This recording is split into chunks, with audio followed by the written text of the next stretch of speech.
আজকে এক টুকরো ভালোবাসার গল্প বলবো। হ্যালো এভরিওয়ান, আসসালামু আলাইকুম। এই যে পোশাকটুকু দেখছেন না, খুবই সামান্য। এই পোশাকটুকু আমি গিফট পেয়েছি। খুবই অল্প কিছু পোশাক যে আমাকে গিফট করেছে, তার গাছের এগুলো প্রথম পোশাক।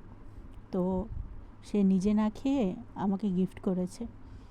তো মানুষের ভালোবাসাটা দেখেন, মানুষের ভালোবাসা পেতে হলে সে ভালোবাসাটা অর্জন করতে হয়। একদিনেই ভালোবাসাটা কখনোই পাওয়া যায় না। আমি চেষ্টা করি আমার ভালোবাসার মানুষগুলোকে সম্মান করতে, তাদের ভালোবাসার মর্যাদা দিতে। আমি চাই তারা সবসময় আমাকে এইভাবেই ভালোবাসুক, আমার পাশে এইভাবেই থাকুক সবসময়। তো আমিও খুব যত্ন সহকারে এই অল্প একটু পুঁইশাক মাছ দিয়ে রান্না করে ফেললাম।